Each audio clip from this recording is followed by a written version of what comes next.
Good morning, everybody. I'm Joe Haggerty. I'm CEO of the Alexandria Chamber of Commerce. Welcome. We're going to get right to our business this morning. We're very happy to be here with the entire city council, and we thank them for their time this morning.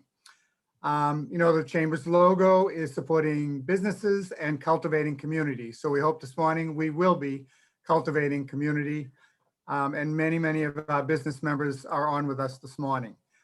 But first, I want to introduce our presenting sponsor from Virginia Tech. It's Lance Collins. If you haven't met Lance yet, he's the inaugural executive director and vice president of Virginia Tech's Innovation Campus.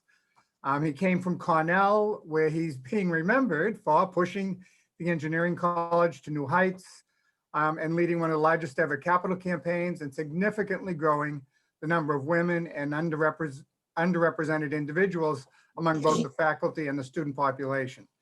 But some of you know in New York, Collins is noted for really working on the L train. Cornell Tech grew from the city's efforts to develop an elite graduate campus of engineering and applied sciences. And once Lance got there, the governor ended up calling him when they needed help to renovate the subway. The L train had been damaged by Hurricane Sandy, and renovations meant the subway was going to be closed between Brooklyn and Manhattan for 15 months. Collins and Columbia Engineering Dean Mary Boyce formed a team to develop a plan for the tunnel to be renovated on weekends and nights and allowed the L train to run during the day. And that's a big deal up in the New York City area. Collins, who began his career at Penn State University, later moved to Cornell's Sibley School of Mechanical and Aerospace Engineering in 2002. A few years later, he was hired as the school's director, and in 2010, he was appointed as dean of the college. Now he faces a thrilling opportunity at Virginia Tech, the chance to build a new campus from the ground up. He aims to use his experience in building the Virginia Tech Innovation Campus, and he looks forward to working with entrepreneurs, thought leaders, academics, and government officials. So please welcome Dr. Lance Collins, our presenting sponsor from Virginia Tech. Thank you so much, Joe, and good morning to everyone. And just the reference to the L train, that became my nickname in my final months as Dean of Engineering. I was just known as L train. So it's a pleasure Virginia Tech is really happy and honored to sponsor Alexandria Chambers Public Policy Series. We're happy to serve in that role. As you all know, I've been here since last August. And, coming in the middle of a pandemic is not easy. I have been welcomed by this community. And despite all of those challenges, it is just a thrill, an absolute thrill to be here. I have witnessed firsthand how the community comes together, city leaders, business leaders, in ways that I think is going to leave this community stronger after the pandemic than it was going in, which is really a remarkable statement. And I'm not sure I can say that about every community. So as you all know, I'm in charge of the planning and development of the Innovation Campus, and that's another thrill ride, I can assure you. I just wanted to say a couple of things about it, and then we can get on with business. So first and foremost, I have made diversity a cornerstone of the campus. In very simple terms, I have set the goal to make the Innovation Campus the most diverse graduate tech program in the country. And in technology, diversity means both in terms of women and underrepresented minorities who historically have not participated. And there's an opportunity cost associated with that. And we're not gonna incur that cost on the Innovation Campus. We're giving birth to the campus today. And so we want to be moving and looking forward. You may have heard a recent announcement. It was mentioned a little bit earlier in sort of the banter before the meeting of a landmark $50 million commitment that the Boeing Corporation has made for the Innovation Campus. And to place this in context, this is the single largest corporate donation in Virginia Tech's near 150 years of history. A lot of that support is going to be underwriting the diversity initiatives on the campus. So it's helping me to bring to fruition what I just said. And this includes, importantly, K through 12 programming. And I'm very pleased to report that our team has been working with Dr. Hutchings' team on what I think of as a groundbreaking idea, namely the notion of creating a pathway that runs all the way from pre-K, the tiniest, through a PhD. Now, this is not saying that everybody is going to do that, but the idea being that if this is something you want to do, we want to create a pathway that sort of nurtures students all the way as far as they would like to go in terms of technology.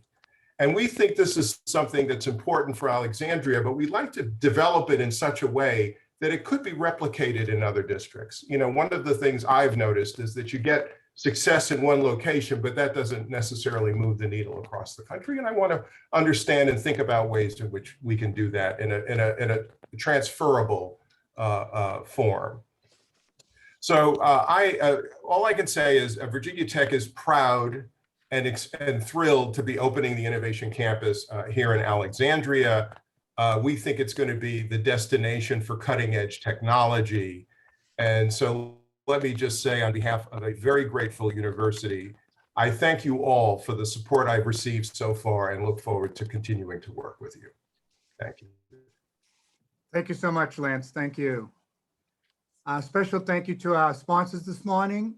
Of course, Virginia Tech, Transurban, Dominion Energy, AT&T, Care First, Kinnaman Insurance, and Family First Law Group. In terms of some past electeds, we've got Kerry Donnelly, past mayor, with us, and Lonnie Rich, past city council member. Also joining us is city manager Mark Jenks and the city's legislative director, Sarah Taylor. We have some past board chairs from the chamber. Charlotte Hall is with us, Jen Kinnaman, John Renner, and Lonnie Rich. And board members, we've got a lot of board members this morning. Stephanie Byer Kirby, who's chairing our board. We have David Baker, Mia Charity, Ann Harbour, Peter McElwain, Nicole McGrew, Karen Palanche, Scott Remy, Luana Russell, and our general counsel, Andrew Palmieri. So as we get going here, just want to remind you that you can submit questions at any time by using the chat box. Ann Harbour will have some questions that she'll be asking. And now I'd like to introduce Brent McKenzie, Government Relations and Community Outreach Manager at Transurban, to introduce our moderator. Brent. Thanks, Joe, and good morning, everyone. It's a pleasure to be here this morning with you. And Transurban's really proud to be a sponsor of this event. We know these discussions are truly valuable for our community and for our region, and looking forward to hearing from the mayor and council members this morning. At Transurban, we do everything from operating and building roads to researching new vehicle and road safety technology. And in everything we do, we're looking to help people get where they want to go as quickly and safely as possible while helping government take their dollars further. Like probably every business on this call this morning, it's been a tough year for Transurban, but I'm really proud that we've been able to keep our commitments to our customers by keeping the road open and safe for all those essential trips that we've taken this past year. Kept our commitments to the Commonwealth, keeping all of our development and construction projects on track. We recently made our second annual $15 million payment to the Commonwealth to improve transit here in the 95 and 395 corridor, of which Alexandria Dash is set to receive almost $10 million that will help enhance bus service from the Mark Center to Potomac Yard and from Van Dorn to the Pentagon. And we've kept our commitment to the community, enhancing our grant programs and sponsorship programs to help all of those folks who were most in need during the pandemic, and to support our first responders who were doing such great work, keeping all of us safe and healthy, and just kind of trying to keep us up to date in all of that's going on in the world. Now, as we see the light at the end of the tunnel, as Lance mentioned just a few minutes ago, we're looking to come out of this pandemic even stronger. We've recently won approval from Fairfax County to move forward in an important short extension of the 495 express lanes. And we've also been chosen by the state of Maryland to develop a project to rebuild the American Legion Bridge, extend the express lanes across the bridge and up I-270. This will be an important project for the region as we look to reduce that bottleneck and open up that corridor for greater economic growth. We all know that there's a lot going on in the world today, and now more than ever, it's important that we come together as a community, as a city, and as a Commonwealth. I want to thank our members of the City Council for serving our community, for making thoughtful and considerate decisions, and the leadership that you've all shown during this pandemic. Now it's my pleasure to introduce my friend Ann Harbor. Ann is the Director of Government Affairs and Local Engagement for Care First, Blue Cross Blue Shield. Ann currently serves on several local boards and commissions, including Chair of Alexandria Commission for Women, the Board of Directors for the Center for Alexandria's Children, former Chair and member of the Alexandria Public Health Advisory Board, Chair of the Advisory Board of the Governor's Health Science Academy. She's on the Good Shepherd Housing Community Leadership Council and the Sorensen Institute's Northern Virginia Regional Board. Ann was selected as a 40 Under 40 award recipient by the Alexandria Chamber of Commerce in 2016 and chaired the event the following year. She's a member of the Lead Virginia class of 2020. Ann and her two children, Cole, who will be attending Washington State University in the fall as a member of the Washington State National Guard, and Kate, T.C. Williams Titan class of 2023, live in Alexandria's West End. Ann is truly one of Alexandria's finest citizens, and we're proud to work with her on so many projects in this city. Ann? Thanks so much, Brent. Here by that, I don't say no a lot to a lot of folks here in the city of Alexandria. Always appreciate the kind introduction, Brent. Good morning, everyone, and welcome. So glad to see so many friends here on the call this morning, and thank you to our city council for joining us to have a really hopefully dynamic conversation about your visions for the city of Alexandria and what you've seen throughout the course of the last year. I have the pleasure of leading the Government Relations Committee for the Chamber for the past 2 years as chair. Our Chamber's Government Relations Committee really does reflect the diversity of businesses and experiences here in the city, and I'm proud to work with this group to come together and develop our legislative agenda for City Council and for the state government to consider. Lots of great folks who really do give of their time and talents to make sure that the city is best positioned to serve as a example of a great place to live, work, and play. So I'm very lucky to be have been asked to once again chair this committee. I'm going to move right into questions because we have several that we want to pose to you, and I know the Vice Mayor has to scoot out right towards the end of our call, and we want to make sure that she gets enough time to fully participate in this conversation as well. So recognizing that we have a fair number of people who might be new to the city on the call, we'd love to give each member of council an opportunity to give a quick bio for all of our attendees. And so we'll start with Mayor Wilson. Morning. Thank you so much to the Chamber. Thank you, Ann, for moderating this morning, and I look forward to a great discussion. I've been on the City Council for now a little over a decade at this point. My day job has been in technology most of my career for the last 15 years, the intersection of technology and transportation. I got 2 kids in the Alexandria City Public Schools. I live in Delray, and I'm thrilled to be here and participating today. So thanks for having me. Vice Mayor Bennett Parker. Thank you, Ann, and thank you everyone at the Chamber for gathering us together today. Looking forward to seeing everyone in person soon. I'm Elizabeth Bennett Parker, honored to serve as the Vice Mayor. Also serve on the Northern Virginia Transportation Commission with Councilman Aguirre, and the Northern Virginia Regional Commission with Councilman Chapman, and also serve as the chair of the Virginia Railway Express. My day job, I co-lead a nonprofit called Together We Bake. I am there now. My colleagues will recognize this is not my normal Zoom background. And I apologize, it is one of the busiest seasons of our year, so I do have to leave early, as Ann mentioned, but happy to follow up with anyone offline as well. Thank you, Councilman Aguirre. Good morning, everyone. Thank you to the Chamber for putting this together, an opportunity to have a nice discussion. Always looking forward to those. And thank you, Dan, for moderating today. So I'm Kanik Aguirre. I've been in the city for a decade come June 3rd, I believe, 3rd or 4th. I'm originally from Los Angeles, born and raised. I'm serving in my first term on council. Previously, I worked in the school system for 3 years, but I currently work in the Medicaid space now for one of the managed care organizations for the state of Virginia Medicaid plan.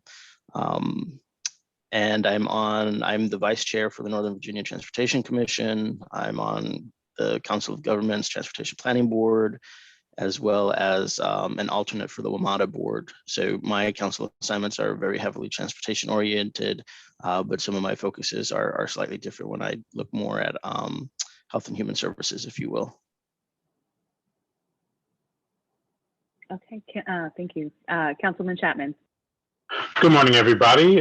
John Taylor Chapman. I'm a third-term city council member running for a fourth term now. I'm also a native Alexandrian. I'm a fourth generation of my family to live here. I have my headphones on so you don't hear the fifth generation of my family running around in the background and yelling. So that's just an early disclaimer. Also, my professional experiences as an educator, I work for Fairfax County Public Schools and have been there almost 15 years now. I also, about 5 years ago, started a Manumission Tour Company, a local tour, walking tour company that focuses on African American history. And I try to bring all of that perspective to the work that I do on council. And so I'm looking forward to your questions.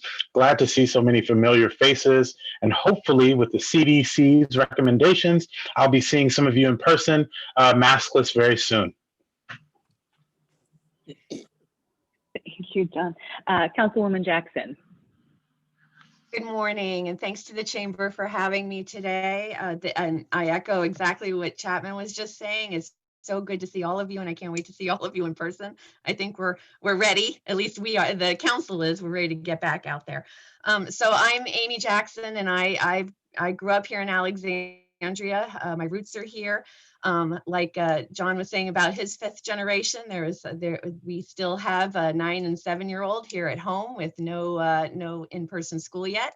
So if you hear them in the background, I'm so sorry because it's been a morning. But I'm serving in my first term on council, going for my reelection of my second term. Prior to being on council, I was on many nonprofit boards and still am, and boards and commissions of the city, like landlord and tenants, and also the Commission for Women, as Ann knows. So I look forward to having a great discussion with you today. So I appreciate being here. Thank you. Thank you. Councilwoman Pepper. Yes. Thank you for having us, and it's good to see so many people wide awake at 8:30 in the morning. You know, with the epidemic, we've been kind of slower in getting up. Anyway, let me tell you a little bit about myself. I have lived in Alexandria since 1968, and I have been on the city council for 35 years. I will be retiring next January, and that will mark 36 years. And I have been the mayor's aide for 2 terms. So if you're counting, that's something like 42 years here. So it's my time, as you can imagine. Anyway, I presently represent the council on 3 boards at the Council of the COG. And I've also been a president of their corporation at one time. Anyway, I presently represent the council on the Facilities Naming Committee and on Alexandria Works, and Elizabeth, and who you've just met, she and I co-chair that. Also, the Eco City, I'm on the Eco City Alexandria Environmental Action Plan Steering Committee. That's a mouthful. And several other committees. I won't bore you with all of them. Well, the Design Review Committee, which looks at Eisenhower East. So I wanted to mention that. Anyway, let me just say that it's really been a privilege to serve, and I'm very happy to do so. I do want to tell Lance, though, that come the fall, I'm going to have 2 grandchildren at Virginia Tech. So we're contributing. Anyway, thank you. Thank you, Councilwoman Pepper. And I just want to take a quick second to thank you for all your dedication to the city of Alexandria. I know while you may not be on council going forward, you will still be such a wonderful influence for the city. And thank you so much for everything you've done for our city. Thank you. And then I apologize all. I do not see Councilman Seifeldine on the Zoom, so I'm going to give him a quick second if he is on, and I'm just missing him. Love to have him introduce himself.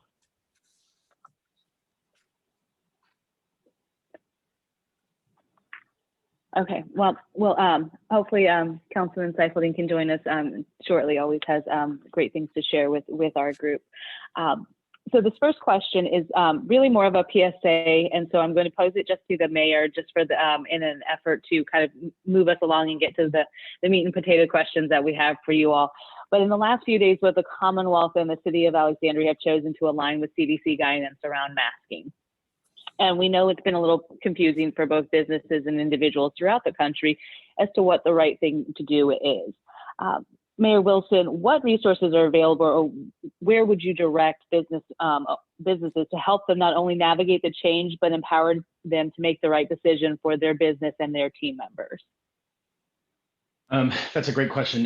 Throughout this pandemic, our health department has been working with individual businesses to help advise on the best ways to protect their staff and their customers, and we certainly continue to encourage folks to reach out to our health department to do so. Obviously, this is something that we should be celebrating, that we're in a place where we can ease some of these public health restrictions, but I think it's not a time for everyone to declare victory. I think the message that is coming from this is that we have reached a point where the vaccination effort is extensive enough that we can, for folks who are vaccinated, we can start to pull back a little bit and ease the restrictions, certainly indoors and outdoors. But that means that folks need to get vaccinated. And so as of this morning, we're still in a situation where about 55, 56% of Alexandrians have received 1 dose. And we need to get to 70, 75, 80% to be perfectly past this. The good news is vaccines are readily available. Anyone in the city of Alexandria can get a vaccine very, very easily. We have plenty of supply, and we make it very easy now. So go to alexandriava.gov/vaccines. You'll find plenty of information about how you can sign up with walk-up clinics, et cetera, other ways to get vaccines. And so that's our message at this point. So thank you. Thanks so much. So the last year has challenged all of us in ways that we wouldn't have imagined prior, particularly the business community. As we slowly begin to return to what everybody is calling normal, what do you see as the top 3 priorities for the city over the next 3 to 5 months? And so I'm going to start with Councilman Chapman. Sure. I would say, one of the quickest things that or simplest things that we're going to be focused on, and I think everybody started to talk about this, is parsing out the money from the American Rescue Plan. I know we have a kind of another question about that a little later. I would say secondly to that is focusing on those areas of the city budget and city revenue that give us the most bang for the buck. And so looking at that, tourism is going to be a big one for us. Attracting people back to the city, especially during the summer months, is huge. Obviously, I say that with a little bit of bias, having a tour company, but the bang for the buck that we get out of our investment in tourism is 6 to 1. So I think it's really helpful for the city to focus in on that. Plus, we know that a number of people want to get out. They want to get away from their homes, and so regional tourism is going to be a huge thing. I know the folks that visit Alexandria are revving up for really pulling us out of the funk that we've been in with the pandemic. And so some of the initiatives that we have in the city, some of the investments that Visit Alexandria is putting into marketing, we think can pay dividends. We are going to have hopefully some better regulatory tools. There's conversation about new tourism zones that can be established within the Commonwealth. and being able to take advantage of that and further incentivize cities like Alexandria to really fully invest in tourism. We have some amazing historical assets here that we are starting to leverage, especially as it comes to African American heritage and cultural tourism.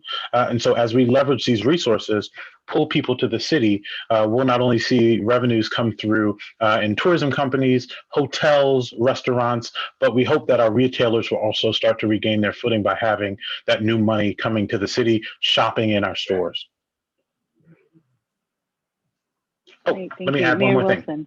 Oh, yes, Let me please. add one more thing. I'm sorry, because you asked me for multiple things. And so I'll also ask, one of the big conversations that's popped up and continued throughout the pandemic is school capacity. City Council is going to have really an opportunity, I believe, to really work with our school partners to really push forward in the next few months around the planning for schools. Not only do we have a number of schools set aside in our CIP, with this new federal funding, I think there's going to be a better conversation. And how do we pull up some of those items and some of those buildings into funding opportunities in the near term versus waiting for the future? Thank you. Mayor Wilson. Yeah, I think obviously this is job number one. The first priority right now is just get past the public health crisis. And so, as I mentioned earlier, I think we need to get that vaccination rate up further. And so we still have work to do. I think the more confident that the public feels that we are past this, the more we can help recover our local economy. And so we still have work to do. And now we're in that part of we're in the sales job phase, where we have to get out there and get the folks who have not been signing up, who have not been lining up to get vaccinated. And so we have some work to do, and our health department's doing a great job of doing the kind of outreach necessary. As we roll out of that, we need to help recover our consumption-based businesses, our hospitality industry and our retailers. And I think, we just accepted our financial report last week and showed that we've lost well over $20 million of consumption-based tax revenue, which quite honestly is a number that I think is lower even than what the true impact is, because we've seen all this additional online sales revenue as well. So we've had a significant hit, and I think recovering that sector of our economy has to be the priority. There's a lot of different ways we can do that. I think Councilman Chapman talked about a number. One of the things I've been focused on is, I think as we apply these federal funds, and I know we'll talk a little bit more about that later, looking about how we can basically pre-fund some of our business improvement districts and get those actually going now, using those funds to get those set up and get them funded for a couple of years. I think that's a concept that can put our businesses in the driver's seat of making the kind of investments that we know and they know will help us recover and get those sectors of our economy back going. And then I think the third area we really need to be focused on is how we help our commercial property owners transition. And I think this is something we were working on even before the pandemic, and it now becomes even more acute as we're going to see a new normal, particularly in some areas of our commercial real estate sector. And I think we have an opportunity to work with property owners proactively to help them make that transition. And I think if we do this right, it's actually one of the places where we can not just be on the defense about how do we recover, how do we get back to where we are, but go farther than where we were before and actually seek advantage and be on the offense in this recovery. So I think we have a lot of opportunities. This has to be the number one priority as we go forward. I think getting us back and getting beyond where we were before has to be our focus. Thank you. Vice Mayor Bennett Parker. Thank you. I would say also public health and our vaccination rate. I do see Dr. Gatti on the call and want to thank her and our entire health department and staff for the amazing work they're doing. We're seeing, they're shifting the work from sort of larger testing sites to more, or not testing, sorry, vaccination sites, to really reaching out and working with community partners to reach residents where they are to make sure folks are getting vaccines. And I think it's not just been our health department staff, really, a lot of our staff has been involved in this effort. I know when I got my vaccine, I think I saw no less than 3 members of our planning and zoning staff helping out that day. So just want to thank all of our staff for their work on that front. I think continuing to support business recovery, especially the sectors that have been most impacted, travel, tourism, and hospitality. I know we're keeping outdoor dining. I know there was a question last last year at this meeting about to-go cocktails, certainly very supportive of keeping those as long as we have the state authority to do so. And then also continuing to support our residents. We did put an initial allocation of our recovery plan out to continue supporting our food distribution efforts. And our staff continues to work with nonprofit partners on our addiction prevention task force and making sure that our residents' basic needs are being met. I think will still be important going forward as well. By a show of hands, was the cocktail to go the most popular thing that you guys did last year? Seems like that. I consistently hear that that was quite a favorite. Councilman Aguirre. I'm going to cheat a little bit and take a 30,000 foot kind of view of it all. But I would say an equitable recovery for the city and, continuing the investments that we're making in our infrastructure. And just to drill down a little bit, right? So with the infrastructure, we're absolutely talking school capacity, we're talking sewers, roads, city buildings, right? Because our city buildings need some work and some love. And then when we're talking about an equitable recovery, we're talking about a lot of things that my colleagues have already brought up, right? We're talking about our vaccination rates, we're talking about, eviction protections, investing in the food distributions, how are we going to use this ARP money, which is going to be very important. Also, like Councilman Chapman had brought up, how are we looking at regional tourism? Because as Visit Alexandria said, when people are starting to go back out, they're going to be going to places that are close to home. I had a chance to sit down with Visit Alexandria for about an hour, and we kind of discussed how to get into a bit of an untapped market, which to me is the Latino population in the DMV area. We don't do a lot of marketing, but if we're talking about having people coming from regionally, then that's people from Manassas, that's some parts of Maryland.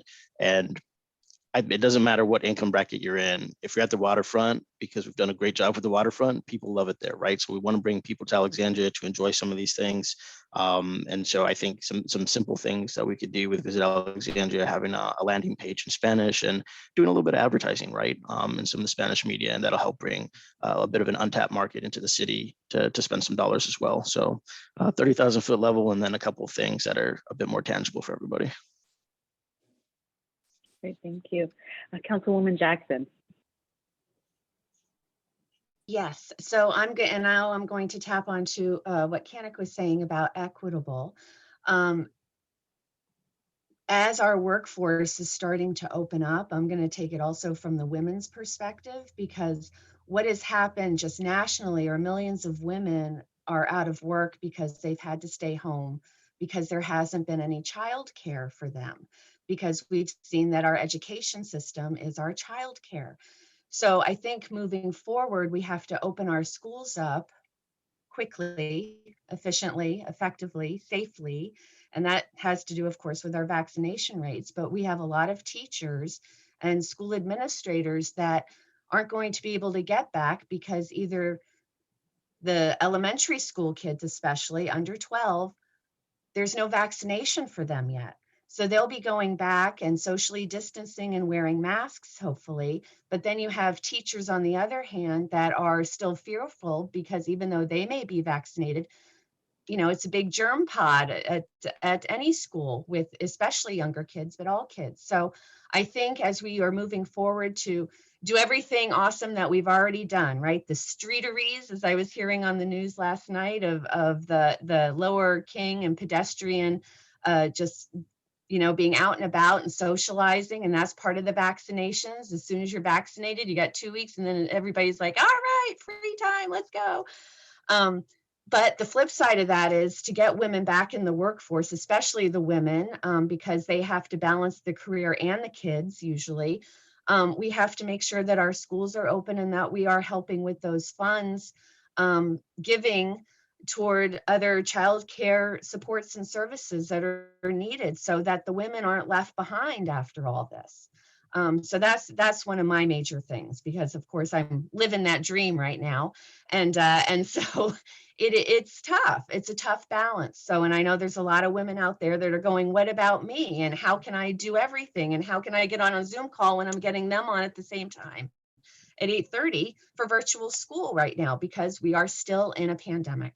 So I think the grace that everybody is allotted as we've been in the pandemic still needs to continue as everyone is getting vaccinated and we are opening up. And it's an exciting time, but it's still even a more trying time because even though our healthcare crisis part is probably over and we're seeing the light at the end of the tunnel, we still have this education crisis and this economic crisis that we're about to really get into. So that's one of the, that's the recovery period that we're in. And I know we're resilient, but there are some issues like that childcare system that we really need to get our hands on and make sure that it is brought back better than it has been.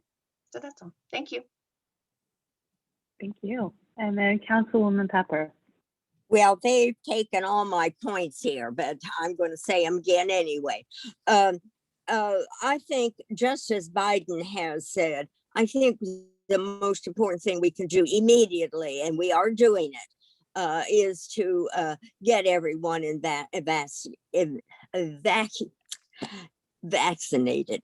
Anyway, I think that is job one, really. And I think that what we have done so far is just extraordinary. The way we've been able to get, well, at least 41% of our population has their 2 shots. I know I do. I'm sure the whole council does too. And maybe you do too. Anyway, we've got to continue with that effort. It isn't over until it's over. And I think that that's really terribly important. The other thing is, as Amy emphasized, we've got to get the children back to school. We just have to find a way, particularly for those younger children who cannot get vaccinated. But we've got to get the children back into school because to free up not only because they need that social experience and educational experience and support. Aside from that, we of course need to have the parents back so that we can get our economy going. And that's the other thing.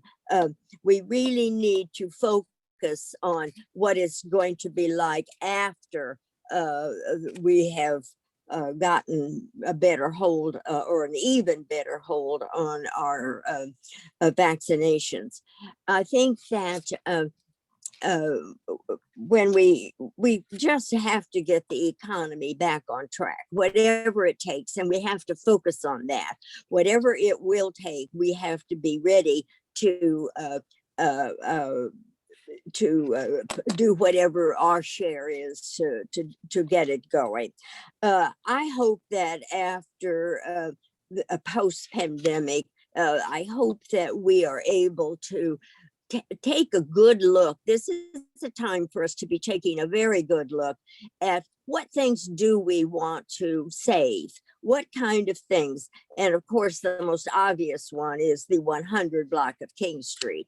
I certainly hope that council will be interested in keeping that as a pedestrian place where restaurants can have be outdoors and using part of the street. I thought that whole area was so exciting to see the life, even when we were all kind of it was secluded during this time. And if you drove down that way, you could see that there was activity and life. And for me, I thought it brought a whole bunch of hope. And of course, what I would hope in all of this is that the economic development lights that are in the tree, of course, everybody else calls them holiday lights, but there really are economic development lights. And what they say is we are open for business. And that's another thing. We need to be focusing on advertising because, and with that message that we are open. We are still the fun side of the Potomac, and come visit our restaurants. That's my message. Thank you, Councilwoman Pepper. So you all have touched on the American Rescue Planning funding a little bit in your last answer, but so we did have a question dedicated to it. So, but I'm going to kind of re-ask the question. So if anybody wants to add something to kind of what you've already laid out, you know, we know that you all are considering what the most appropriate funding will be, where investing those dollars for the benefit of the city will be. Love to hear anybody share your thoughts on what you're currently thinking of your key priorities, and particularly as it relates to business recovery and workforce development. Maria says we promise we won't hold you to it, but maybe I will. So if you have a good idea now, I might bug you about it later. But I'm going to open that up to anybody. You know, Councilwoman Pepper, if you want to take a first grab, but anybody who wants to jump in after. Well, I think one of the things we ought to do is use that money to upgrade our sanitary sewers. I think that's one of our first things. I also think that we need to be, you know, we've got so many people that really need to get back to work. They may have lost their jobs altogether. So we need to get those people employed. And I think that one of the things we can do is the Workforce Development Center. We need to, I think, support them even more than we do, and get more people in there to be upskilled, which is what I like to call it, or to get new skills. If people, and we've got to start focusing even more than ever before on getting people educated so that they can be part of the job scene. It's terribly important. And of course, I think we need to get the children back to school. So, and whatever that takes, we ought to do that. And broadband for the underserved areas, I'd like to see that. And this is what that money could go for. Thank you.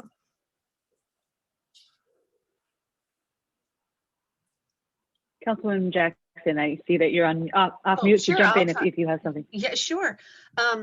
So to piggyback off of what Del was saying, I think that our broadband is highly needed, and we've seen that in the pandemic now, because it wasn't just for our workforce, it was also for our kids. That's how they survived the last 14 months. Doing school is virtual. Everything's virtual now. So we need that network. So that's part of the infrastructure that definitely has to be used. Also, I think in terms of our workforce and our partnerships throughout the community, you know, our apprenticeship programs, internship programs, with how we get people skilled. I mean, that's part of the experience, the education experiences. It's not just book knowledge, it's hands-on knowledge, it's hands-on skills. So if we can create the partnerships in the business community with our students, whether high school students or young adults, any adult really that wants to try their hand literally at a different craft or career, I think now's the time to open that up. Also, I think that the one thing that I want to make sure we're all thinking is to invest in all our businesses, because as we are going forward, the we are, so I'm just going to say this because, and then it's probably going to come out totally wrong, but at the beginning of the pandemic, we were shutting down, but all our employees were still working. All our small businesses, our restaurants, all the employees were still there. They were on the payrolls of all those businesses. And I mean, and thank goodness for that, because that's how a lot of people survived at the beginning of the pandemic. And now what's happened is there's a shift. There's a lot of now hiring signs out there, which is awesome. That's amazing.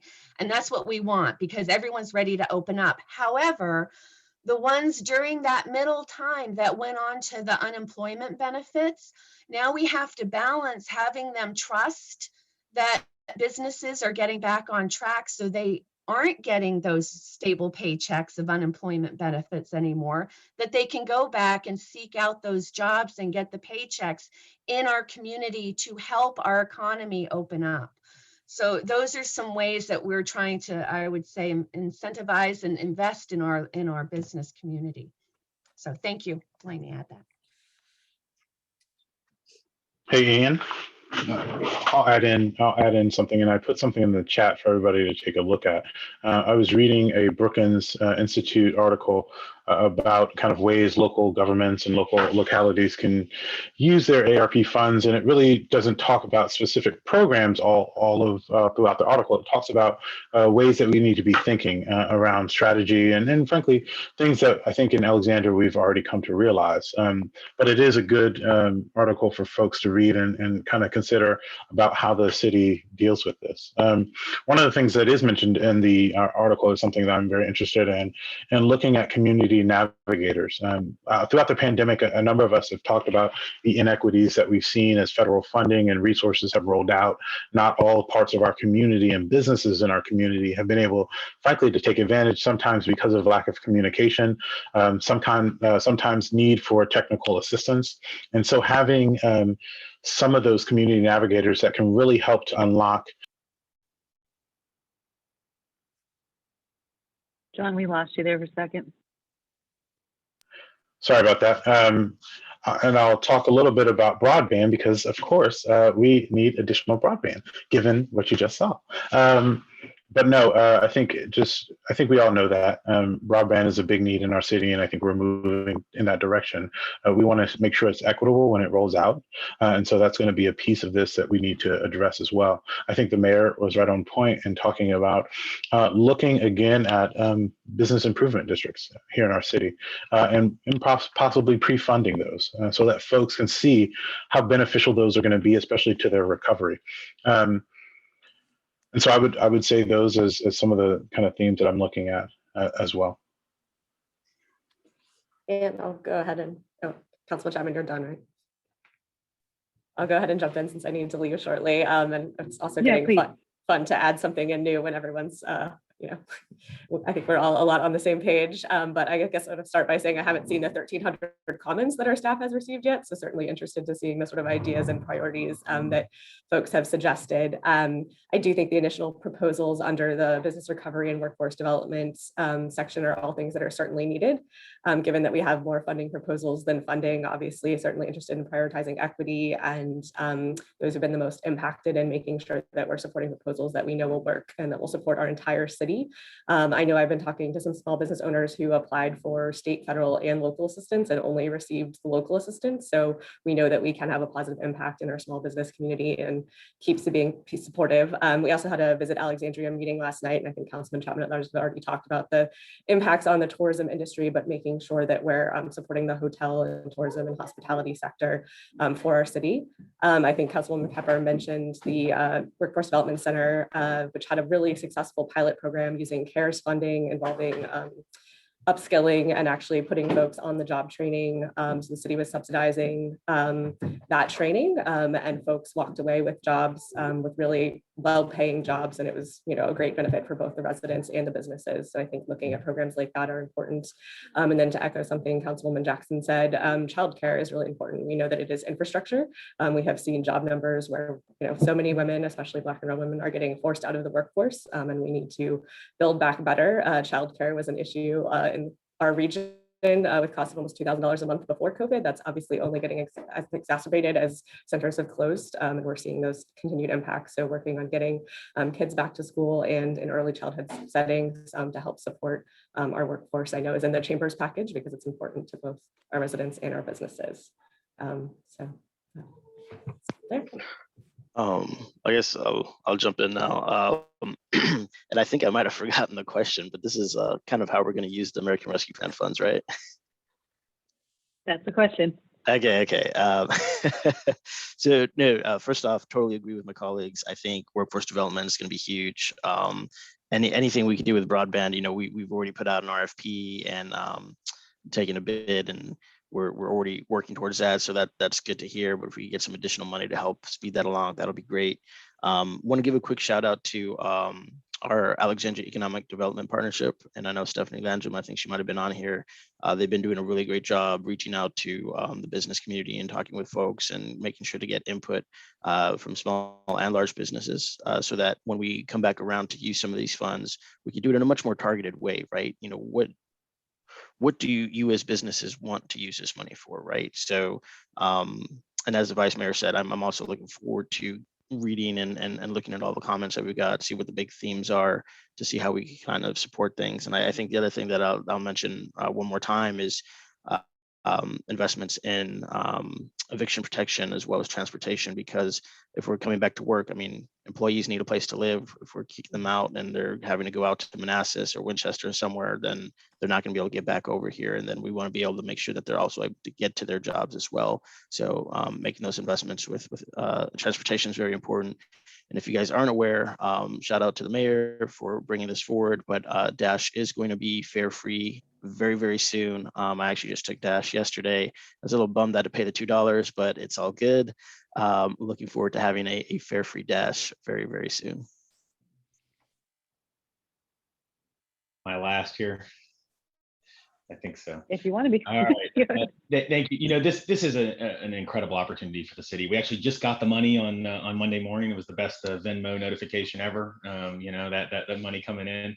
So the feds sent the first tranche, and you know, this is a really a transformational opportunity. And I think to look at just our money alone is actually we have to look at it in the context. I think, you know, our school system received a significant allocation of money, and then the state has received a significant allocation of money. And I think the opportunity here is to have us all rowing in the same direction. And so I think we've had a lot of conversations with Richmond, a lot of conversations with the school system about how we best work together and coordinate the expenditures of this money so that we can make it the most impactful. My focus is not just, obviously we have a lot of one-time, we have expenses that we need related to the pandemic, but I want to make sure we invest in some of the infrastructure as well as structures that are going to benefit us for generations. And so whether it is kind of, you know, facility investments and things like that that will benefit us for a long time to come, but also building some of these structures from a workforce development perspective. You know, I echo a lot of my colleagues. You know, what we're hearing from business owners. I was literally picking up my pizza on Sunday night and talking to the owner of the pizza shop, and he was talking about the same thing I'm hearing from every other business owner, which is a struggle in finding skilled employees right now in this environment. That is an inhibitor to growth. Right now, we have businesses that are ready and poised to grow and cannot find the workforce necessary. And I think we have an opportunity working with our workforce development folks, working with our partners to help address that issue. One of the great things is, you know, pre-pandemic, we had this great summit, this joint meeting with our friends in Arlington County, which feels like it was 40 years ago now, to kick off how we were going to partner together in addressing some of the risks and opportunities that come out of this significant investment from Amazon Virginia Tech. And one of the things that we talked a great deal about was workforce development. And I think that's an area where we already work together. We do workforce development in partnership with our friends in Arlington. And I think we have an opportunity working with them, working with the state, to actually make some really significant investments on our workforce to help not only help all of our residents benefit from some of the growth that's going to occur, but help our businesses grow. And so I think looking at those structures, as well as all the other things my colleagues said, I think we have a real opportunity with these funds, and we can't waste that opportunity for us. Thank you. Thank you all for your thoughtful comments. You know, I think we certainly have an opportunity also to reframe the narrative that infrastructure encompasses a lot more than just what we traditionally think, that, you know, that the school and access to schools is part of that broader infrastructure. And we need folks to understand that. And I think you all are great messengers of that when you're going out and getting that feedback from the community. You know, one of the things that we've talked a lot about is growth here in the city. We've seen great strides being made over the last few months on a number of transformational projects throughout the city, such as Potomac Yard Metro, Virginia Tech Innovation Campus, the Gen-On Power Plant, Landmark Mall site in Carlisle. Given that each of these projects present significant opportunities for Alexandria, which one are you most excited about and why? So I am going to, I'm going to start with Councilwoman Jackson. You know, I'm excited, right? Okay, so I'm proud of all of them. I am. However, I guess one thing I didn't bring up in the beginning is I did graduate from Virginia Tech a long time ago, actually just yesterday. And so I am so proud as the education, I'm an educator. I have 2 master's degrees actually from George Mason University in education. But my heart is always going to be as a Hokie. And I am so excited that we are bringing an educational institution to Alexandria that will probably outlast so many other things, because that's what educational institutions do. And once you bring that here, and of course, as we heard earlier, they have now partnered with Boeing for $50 million to bring that innovative technology here and hopefully bring the people. You build it, they will come. So I am just beyond happy. And I know Stephanie Landrum, I will never forget when I heard, I think Kanik was on the call with me. It was right after we were actually elected in November, and I was sitting in my car and Stephanie called and said, and she's a Wahoo, and she knew she had to give a Hokie this news that the Innovation Campus is, I will never forget it. And I was so excited, and I still am. So I can honestly say I'm so proud of Alexandria for bringing Virginia Tech here for that. So that's was there any other part of that question? Because, that's all I wanted. Okay. But also the Potomac Yard Metro, because it's been decades since that was coming to fruition, right? So that'll be here spring 2022. Very excited about that too. So thank you. Thanks. Of course. Well, I think that's the exciting part of this question, is that there's so much to look forward to, so much excitement and so much innovation throughout the city of Alexandria. So Councilman Aguirre, the same question. So yeah, no, definitely excited about Potomac Yard and the opportunity it's going to bring. The metro's long time coming. It's going to help support all that kind of infrastructure that's going in there. The Gen On plan I see as a continuation of our overall waterfront plan and expanding that and creating more place for people to come and to live and to enjoy. But I think the one that I'm probably most excited / cautiously excited about is Landmark. Because it really is kind of an island out on the West End. And I think by redeveloping that, it's been a long time coming.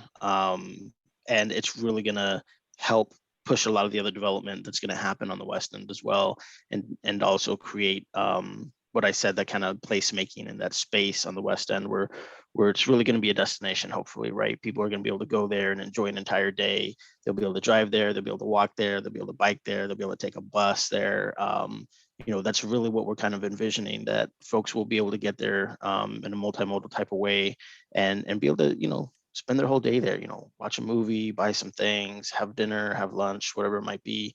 So, and really reintegrating that back into the city. That's what I'm excited about, because like I said, right now you go by Landmark and it's just a giant island of it's just there. Yeah, nothing. It's where I'm teaching my youngest to drive right now. So, oh boy. Welcome. Yeah, I'll put out warnings when we're over there so folks can see it clear. Councilwoman Pepper, same question. Oh, hands down is Landmark Mall.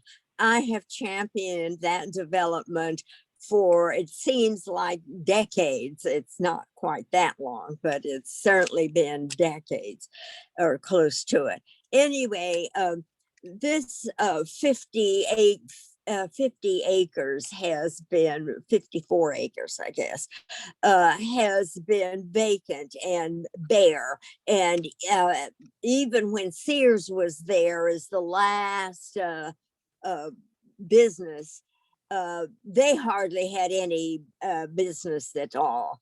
And it was just really scary. Of course, we did appreciate that they used it as a background for movie, but that's not much money in our pocket. Anyway, I'm really delighted to see, who would have thought that as we needed that developed, along would come the hospital. This is this is an extraordinary move, and I'm just was so delighted when I heard that they would be coming and being that anchor and being that thing that would help us move forward. This vacant space was really, I felt, an embarrassment.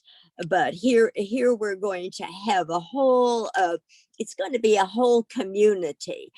You're going to have your retail. You're going to have this big hospital, and the hospital is going to realize its dream of having a doctor's office right next to it.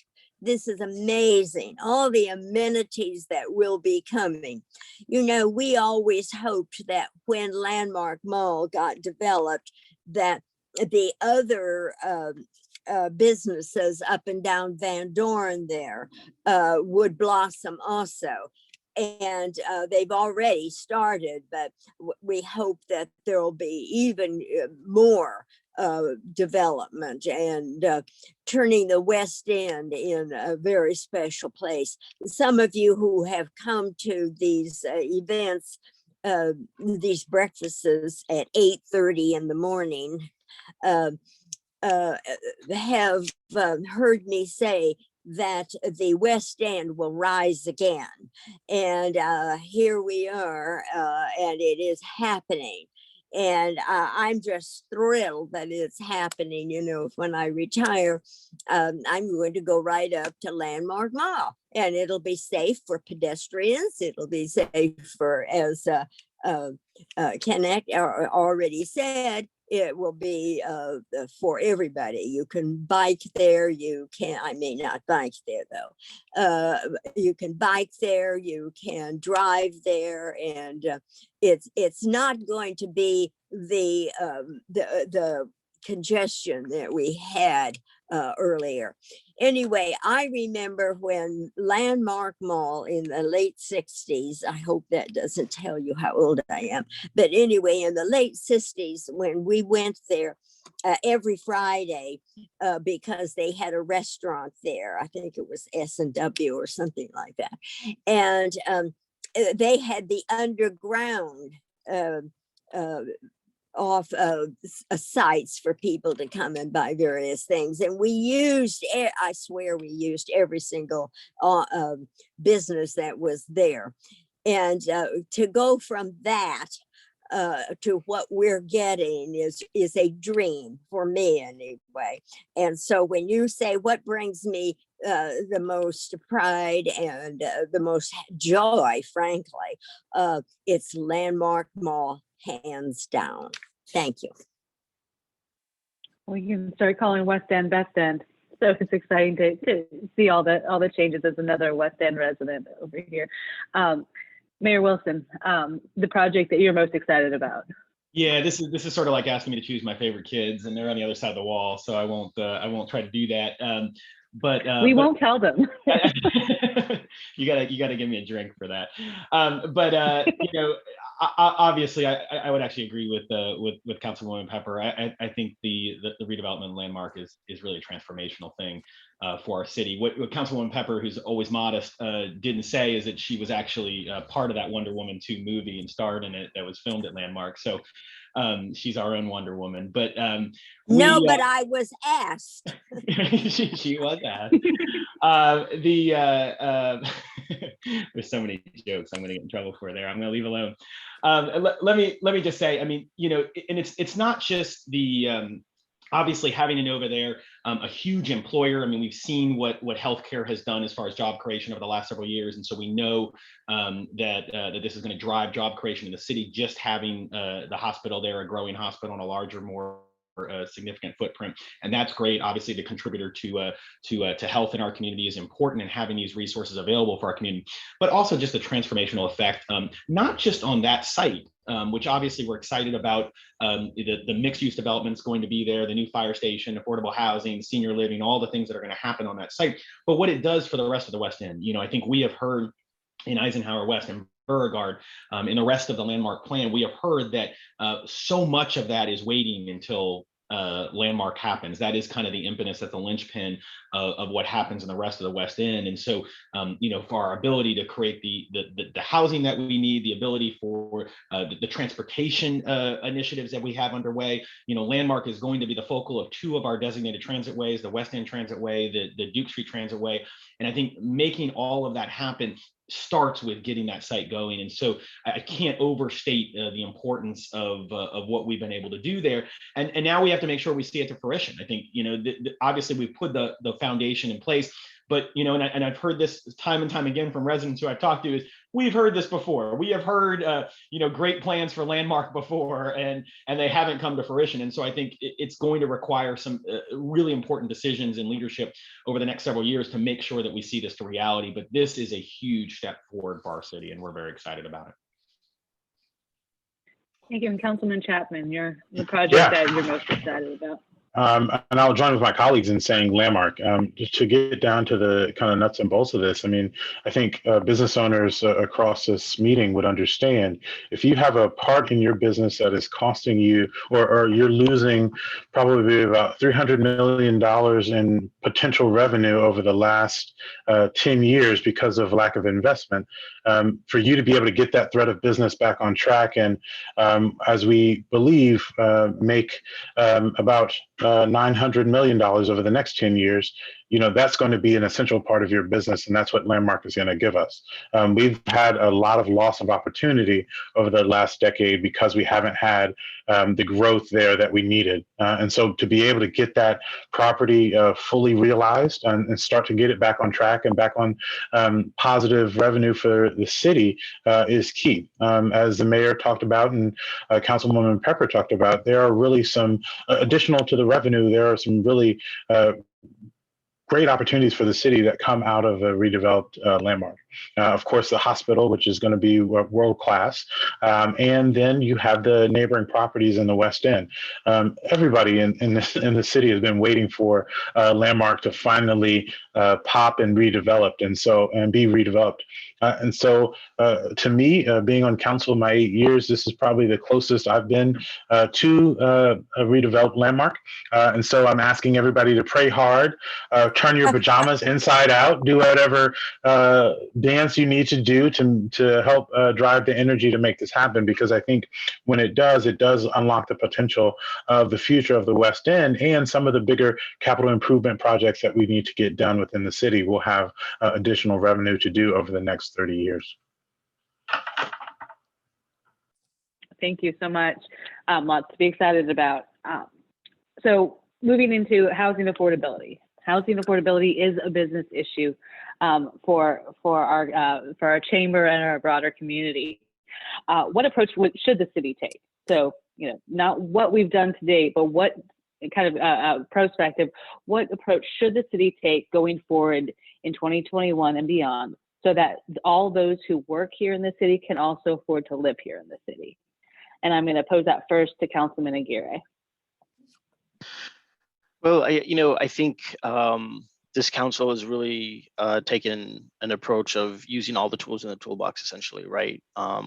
And wherever we could try and get affordable housing, we're going to try and stick it in there. But also being cognizant of the fact that we have to make sure that the proper infrastructure is in place, whether it's support for the schools, that it's close to a transportation hub, that the proper water retention is being put into place, or improvements for our sanitary sewer, right? So those are all things that we're kind of looking at whenever these projects come forward.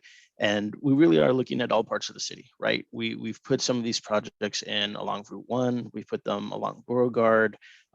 So really, wherever we can try and get some affordable housing, we're really trying to put it in. I think, if the state legislature stays amenable to the concept of affordable housing, then I think we definitely have to push a little bit there too, to see what other leeways we could get from the state level to be able to open up what we could do here at the local level.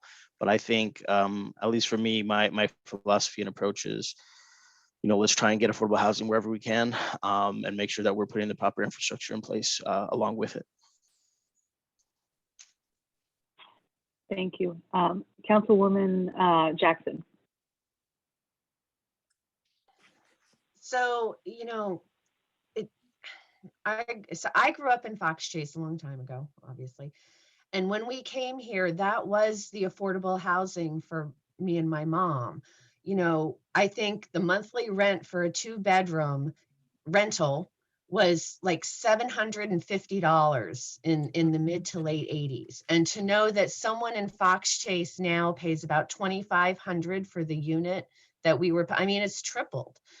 So I think, you know, as Kanik was also saying, I think we need to just, we are building and we are getting the units where we can get them from the developers. I mean, they're coming to the table, and I know we're holding their feet to the fire with saying we need this much, you know, this many units can equate to what we can, you know, give you when we build something like this size. So we keep going down that road, but it all comes down to, honestly, how much people are paid. And so if we can't increase the wages, that will always be, you know, lacking and leaving people behind in terms of how much they can pay for where they live. So this is the part of the equitable, just like vaccinations, where, you know, I need one more cup of coffee and I can talk right. But I just, those are the types of things that we have to look at. It's not just about affordable housing and what we can get out of the developers when they're building, but it's also what else can we do in our ecosystem of life, right? So the wages play a part, the skill base that people have, what, you know, so we go back to the workforce development. We have to get to where things are balancing, and we were out of balance before COVID. We were just out of balance. Now is our time to literally build back better in every situation. And I think Alexandria has a strong foundation to do that. And as long as, honestly, we keep going back to the state and saying, what can you do for us? And at the federal level, honestly, it is the trickle down method, you know, without saying a bad word, but that's what this is. So we can help, and we can use our funds to help incentivize the businesses to maybe pay more for the people coming back in a pay scale type of thing. But it just, it starts with how much people are paid as to how much people can afford. So that's, thank you. Thank you. Thank you. Councilwoman Pepper. Yes, well, my favorite point she's just made, and that is we have to ensure that our workers are getting a living wage. You cannot manage on the kind of salaries that people are getting. $7 doesn't do it, or $7.50. So we have to work on that. That's a very important thing. I know that there's hope for the future, but people need it right now. So they don't lose their homes, or they don't lose their rented spot. We need to spend a great deal of effort on educating people, upskilling, help them with a trade, or help them with a good solid education that will allow them to get the kind of job that will pay, so that they can stay in their homes. We also need to be, as has been said, we also need to use every single thing we can. Helen McAvane, I swear, lays awake nights figuring out ways that she can get another church, like the Church of the Resurrection, or the Burlington Presbyterian Church. Find another one of those where we can partner and use part of their land in exchange, perhaps, for helping them build their own a new church, such as what we did with the Episcopal Church of Resurrection. Anyway, that's our best bet of getting more units at one time. Certainly better than with giving special permission to build more densely in a place. So, because we end up getting like 2 here, 3 here. Well, that's not going to make it. We want we need the big numbers, and we want to move forward on that. So that's what I'm suggesting. That's it. Thank you. Thank you. Councilman Chapman. Yeah. On my list for housing is first, as Councilwoman Pepper was talking about, continue to explore our partnerships. We've had a great partner in ARHA. ARHA is going to be redeveloping a number of their sites over the next 10 years. And so we need to make sure that we are going to be in lockstep with what they're doing and making sure that's going to be the best use of their opportunity. We do have a number of churches that have come to the city and been a partner in housing because of structural changes within their congregations and their property.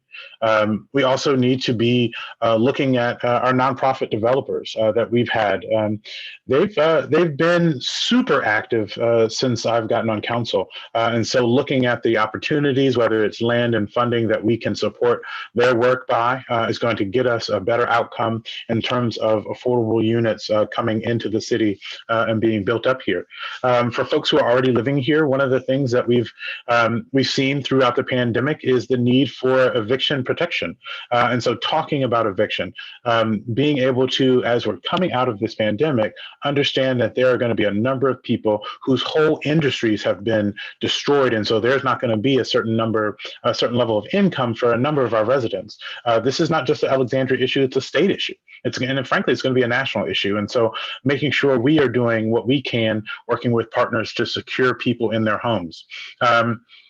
One of the things that I think my colleague also mentioned is taking some conversations to the state level. And so we're going to be bugging Sarah Taylor to let us have at it with the state folks and talk about inclusionary zoning and frankly, the zoning powers that the state allows us to have, as well as the funding opportunities that are available at the state.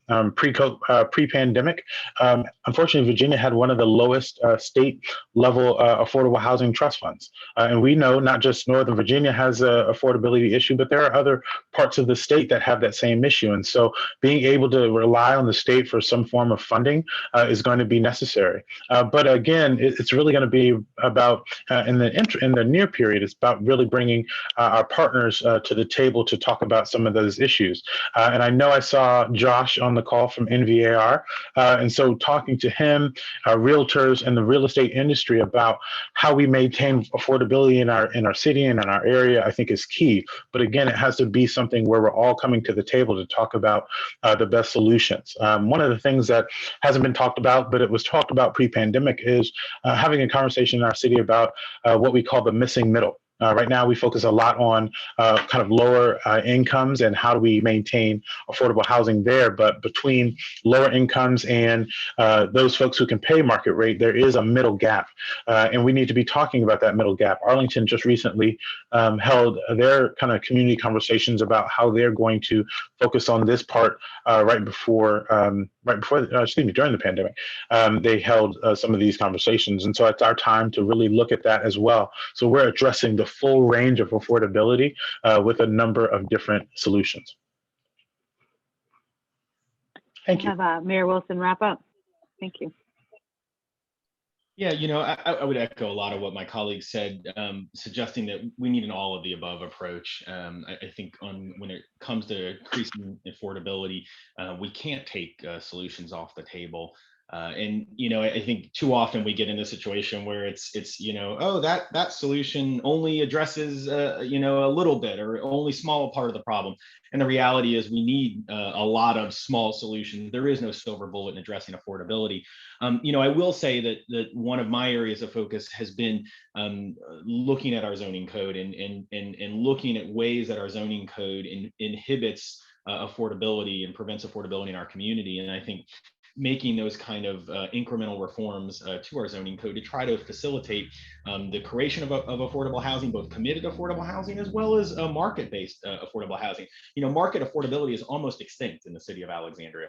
And I think that is a testament to how how much demand there is to live here, how little housing supply there is. But I think we have opportunities to try to create some of that committed affordable housing as well as market affordable housing by looking at our zoning code and rolling up our sleeves. I think one of the types of things that I talked about earlier as it relates to coming out of the pandemic, I think is an opportunity for us. You know, as we look at commercial space and look at how obsolete commercial space needs to continue that transition, I think we can harness that transition as a way to help us create additional housing supply in a way that already uses existing infrastructure. And so I think that's certainly one of the places I'm going to be looking as we go forward. So thank you for the question. Thank you. So we're kind of coming up on time. We did have one other question, but we want to make sure we get to our audience questions. So the last question I was going to pose to the group is, what are 2 things you all are most proud of this term? So if you get a second, pop that into the chat to everyone, you know, just 2 things that you're most proud of what you've done over this term. And that way we'll be able to move on to the audience questions. And so I'm going to turn it over to Maria to pose those audience questions to you all. And I think we're going to kind of do lightning round with anyone who might want to respond to those questions. So Maria, go ahead. Awesome. Thanks, Anne. Again, just a reminder, we do have a couple minutes left for audience questions. We've got a couple that I'm going to go through right now, but if you have one, please feel free to type it in the chat and we will try to get to it as time permits. So our first question is there any thought to creating pedestrian blocks on Upper King, perhaps on a monthly or quarterly basis? It apparently it happened last summer and worked very well and was a big boost for the businesses further from the river. No, John can go first. John can go first. Either way, yes, we definitely want to do this more. I know Mayor Wilson and I helped to kind of lead the charge for the one at the bottom of King Street. And ever since then, we've definitely had people that have reached out to us about expanding that. And I think there is a ferocious interest in the city about having a number of pedestrian plazas, especially where businesses are collected, so that residents and tourists alike can come and enjoy those and stroll about and check out shops, check out streeteries, or whatever there may be there. And so looking at how we do this, whether it's on a permanent basis in certain places, or as the question was asked, in a temporary basis. I did have the opportunity to go to Upper King Street when they held their temporary, they closed off the block, and it was great. It was great to see people out, checking out shops, checking out some of the eateries that were there. And so how do we take this as a program, a pilot program, and put it in different places in the city? I think one of the things staff is looking at are kind of what are those moving parts that make something like this happen, and what are the regulations that we need to have around it to make it a safe, equitable space for businesses and residents and consumers. And so it is something that we are looking at. And so hopefully we'll come out with what that looks like very soon. Yeah, I would just, I was at a forum last night with some residents and they were asking about whether we would bring the 100 block of King back to the way it was. And I said they would have to do so by rolling over me because I'll be laying in the middle of the street when they try to reopen it.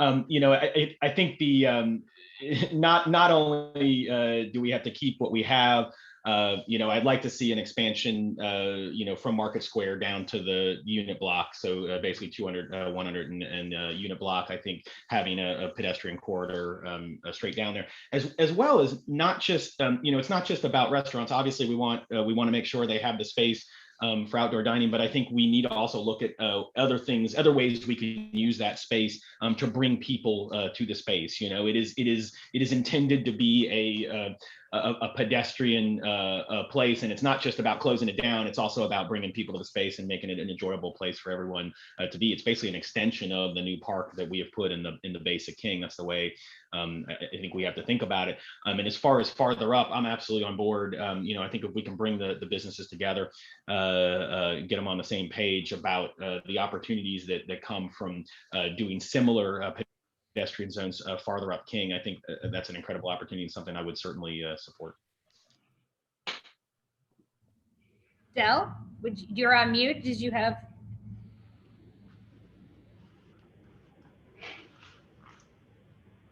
Still can't hear you, Del. Del, you are on mute still. Oops, sorry. well, we're supposed to stay on mute when we're not talking, so I keep forgetting. Okay, anyway, uh, we all got I think an email recently of somebody saying to the effect that they would love to have some of the Upper King Street streets made available. And I think that that would be really an excellent idea. I think we need to try it and see if it's too disruptive, but I'm all for it. I'm with Justin. I'm going to stand and block the street off, yeah, so that this can be made possible. I'll stand at one corner. Maybe he'll stand at the other corner. And I totally agree with what he is saying, that the 100 and 200 blocks should be, it should be not just 100, but if possible, 200 from City Hall on down. That should be blocked off. That should be for pedestrians and for the restaurants. And all of this, of course, taking place under the holiday lights, the economic development lights. I had to get that in there. Thank you. So can I tag on to that? Because that is exactly what I was thinking was, I can't believe Dell hasn't brought up her lights, because that would be a great way if we did it to put lights honestly across the street from building to building and show that that is where the pedestrian, okay, so there's my idea. That's all. Yes, I totally agree with all that. Okay. Excellent. In keeping with that, if there's some more commentary on that, but an add-on to that question is that we had someone ask about how, with Lower King Street and maybe other blocks cordoned off, how can we find ways to accommodate older adults or persons with disability who cannot maybe easily access those restaurants and businesses because you're not able to drive, right up to the front of that location? Yeah, if I can just jump in, I know that this is something we've been discussing from the beginning of this concept, and I think if we end up in a place where we have multiple blocks, I think the idea has always been to keep the cross streets open, and setting aside spaces on those cross streets for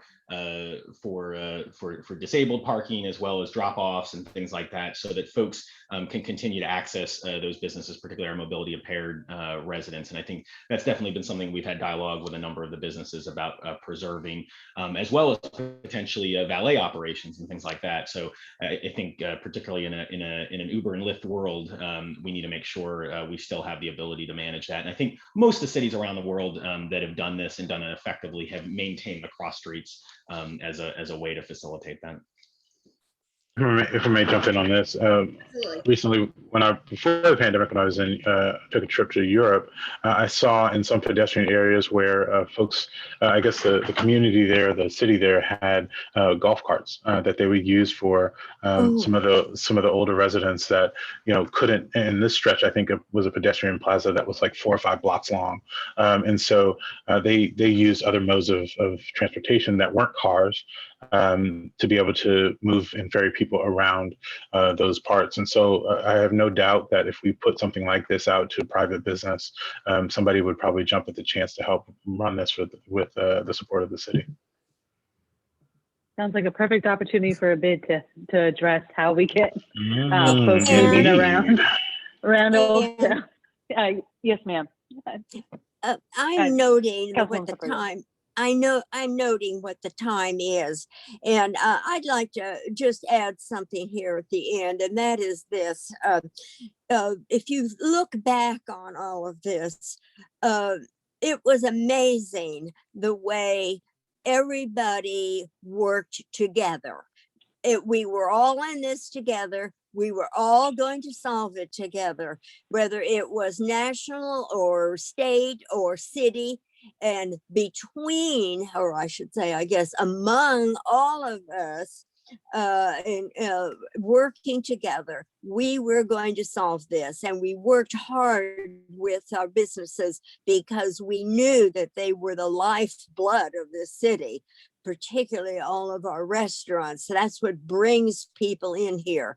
Anyway, everybody worked so well. And I have to say that our hats off to our staff. that they came up with all kinds of clever ideas, as did the business community, to get us through this very difficult time.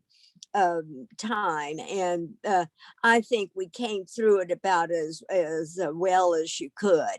And I'm very proud of all of us. And we're grateful that we have this kind of flexibility in the business community as well as in the city, that we could jump right in and solve whatever problem came forward. I'm really very pleased. And a lot of the plans that our city made were ahead of what the rest of the region was doing. And we were able to move forward because we moved forward as one. And that, I think, is just so important. Anyway, thank you for letting me say that. Of course. Well, what a better way to wrap up this wonderful conversation with Councilwoman Pepper's comments. Thank you. Thank you everyone for your engagement this morning and your thoughtful insights and frankly, the dedication you've had to the city over the last few years. Really appreciate the access you have given us over the years and your willingness to support the business community and be a listening ear to the business community. Just want to flag for folks that on June 1st, we'll be having another get together here on Zoom with a candidate breakfast. It'll be a virtual meet and greet with all the folks who will be seeking a council seat in the fall. So hope folks will consider joining us. And with that, have a wonderful Tuesday, and thank you again. Thank you. Thank you.